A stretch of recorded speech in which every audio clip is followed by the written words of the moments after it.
जय श्री कृष्णा, जय श्री राधे, हर हर महादेव, जय श्री हरि।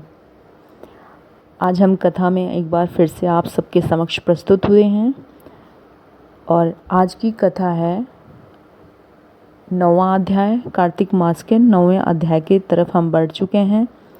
वीडियो में आगे बढ़ने से पहले अगर आप लोग चैनल पे नए हैं तो प्लीज़ चैनल को सब्सक्राइब करें और बेल आइकन को ज़रूर से ज़रूर प्रेस करें। आज की कथा में हम राजा पृथु की बात करते हैं। राजा पृथु ने नारद जी से कहा, हे मुनिश्रेष्ठ, आपने कार्तिक माह के व्रत में जो तुलसी की जड़ में भगवान विष्णु का निवास बताकर उस स्थान की मिट्टी का पूजन करना बतलाया है, अतः मैं श्री तुलसी जी के महात्मन को सुनना चाहता हूँ।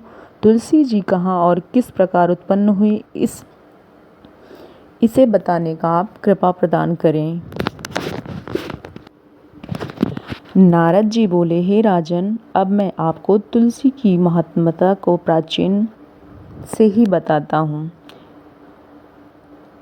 महात्मता और अतः उनके जन्म की प्राचीन इतिहास को ध्यानपूर्वक सुनिए। एक बार देवगुरु बृहस्पति और देवराज इंद्र भगवान शंकर के दर्शन करने कैलाश पर्वत पे गए।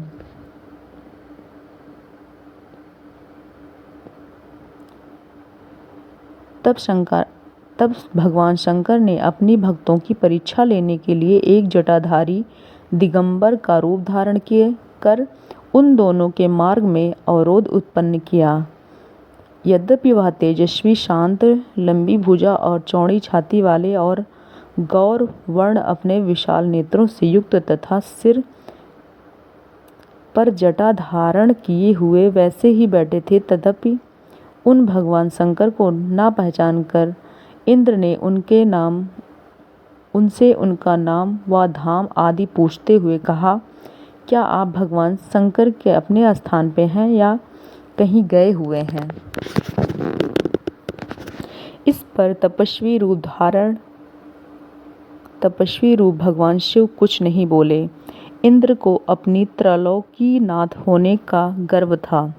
उसी अहंकार के प्रभाव से वह चुप किस प्रकार कर रह सकता था। उसने क्रोधित होते हुए उस तपस्वी को धुड़क कर कहा, अरे मैंने तुझसे कुछ पूछा है और तू उसका उत्तर भी नहीं देता। मैं अभी तुझ पर व्रज का प्रहार करता हूँ, फिर देखता हूँ कि कौन तुझ दुर्मोध की रक्षा करता है। इस प्रकार कहकर जैसे ही इंद्र ने उस जटाधारी दिगंबर को मारने के लिए हाथ में वज्र लिया, वैसे ही भगवान शिव ने वज्र सहित इंद्र का हाथ स्थगित कर दिया और विकराल नेत्र कर उसे देखा।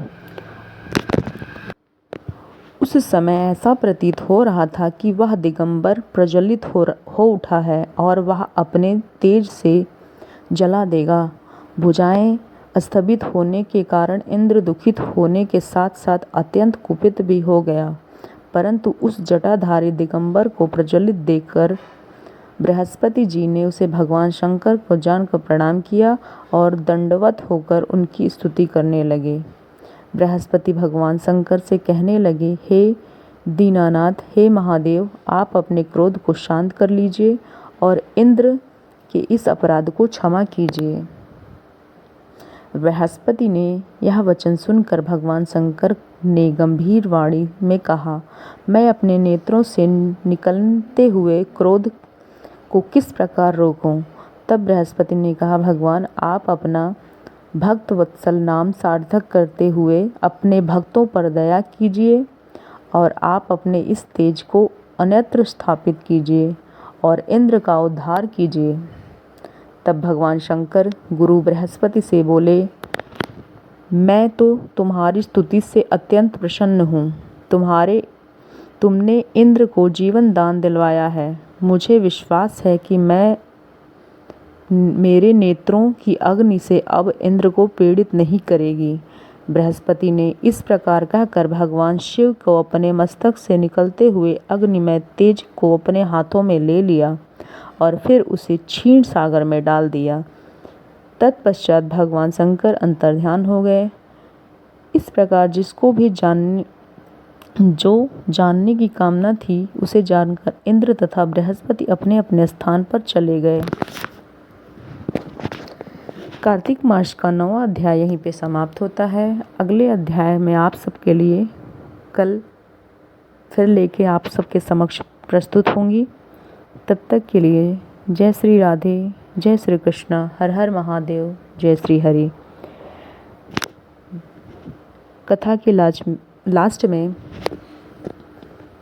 भगवान श्री हरि माता लक्ष्मी की स्तुति करेंगे और साथ ही उनसे क्षमा याचना भी करेंगे कि हे देवी, हे भगवान, आप मेरे द्वारा किए हुए कथा को स्वीकार कीजिए, अतः हमें जो भी त्रुटि हुई है उसे क्षमा कीजिए।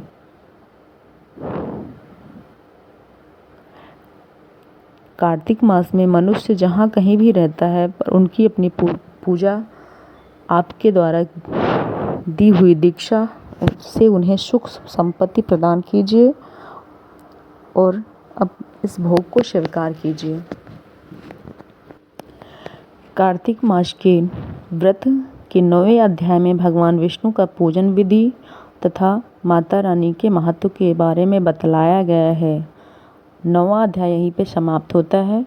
आप अध्याय के समाप्त होने पर भगवान श्री हरि एवं माता लक्ष्मी की आरती कर सकते हैं। साथ ही तुलसी माता की आरती अवश्य करें।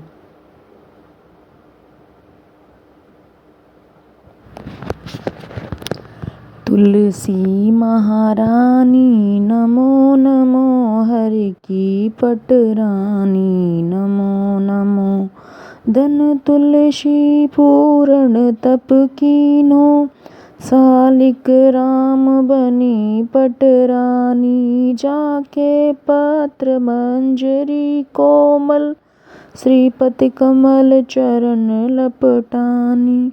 तुलसी महारानी नमो नमो, हरि की पटरानी नमो नमो।